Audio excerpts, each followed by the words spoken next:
అసూయ ఒక సర్వసాధారణమైన ఎమోషన్. కానీ కొందరిలో మరీ ఎక్కువగా ఉంటుంది. పక్కవారు బాగుపడితే చాలు అస్సలు చూసి ఓర్వలేరు. వారికి ఎలాగైనా సరే నష్టం చేయాలని చూస్తూనే ఉంటారు. హలో ఆల్, నేను మీ Sumanti Vinayak. Welcome to Vedic millionaire code. ఒక చిన్న గ్రామంలో రామయ్య, సుబ్బయ్య అనే ఇద్దరు రైతులు ఉండేవారు. ఇద్దరికి పక్క పక్కనే పొలాలున్నాయి. రామయ్య చాలా కష్టపడి పనిచేసే రైతు.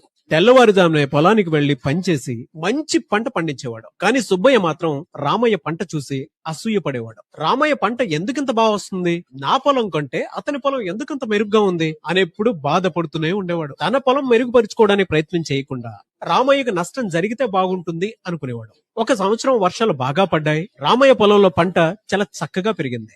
గ్రామంలో ఉన్న వారందరూ అతన్ని చాలా బాగా ప్రశంసించారు. ఇది చూసిన సుబ్బయ్యకు ఇంకా అసూయ పెరిగిపోయింది. ఇది ఇలాగే ఉంటే గ్రామంలో అందరూ అతను ఒక గొప్ప రైతు కిందకు చూస్తారు అని అనుకున్నాడు సుబ్బయ్య. ఒక రోజు రాత్రి అతనికి ఒక చెడు ఆలోచన వచ్చింది. రామయ్య పొలానికి వెళ్లి నీటి కాలువను మూసేస్తే పంట మొత్తం ఎండిపోతుందని భావించాడు. ఆ రోజు రాత్రి చీకట్లో వెళ్లి కాలువ మొత్తాన్ని మట్టితో మూసేశాడు. తనకు చాలా తెలివైన పని చేసినట్టు అనిపించింది. కానీ ప్రకృతి ముందు ఎవరి కుట్రలు పనిచేయవు కదా.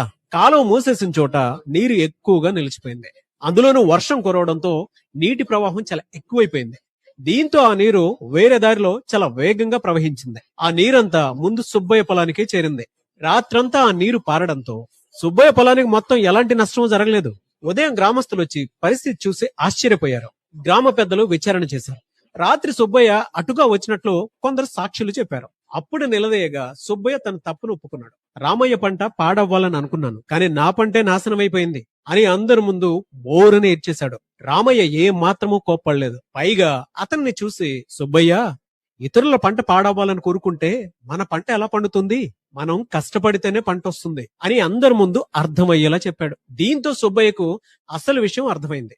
అతను చేసిన తప్పును తెలుసుకున్నాడు. ఆ రోజు నుంచి రామయ్యతో కలిసి పొలంలో పనిచేసి మంచి పంట పండించడం నేర్చుకున్నాడు. ఈ ఎంటైర్ స్టోరీ మనకేం సూచిస్తోంది అనంటే, ఇతరుల నష్టం కోరుకోవడం మనల్ని ఎప్పుడు ముందుకు తీసుకుని వెళ్ళదు. అసూయ కంటే కూడా కష్టము, నిజాయితీ ఎప్పటికీ మనిషిని విజయవంతుని చేస్తాయి.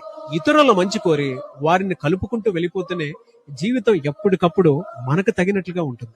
మీ జీవితంలో మీ మీద అసూయ ఉన్నటువంటి వాళ్ళు చాలా మంది ఉంటుంటారు. వారి గురించి కింద కమెంట్ బాక్స్ లో పోస్ట్ చేయండి, మీరేమనుకుంటున్నారు అనేది.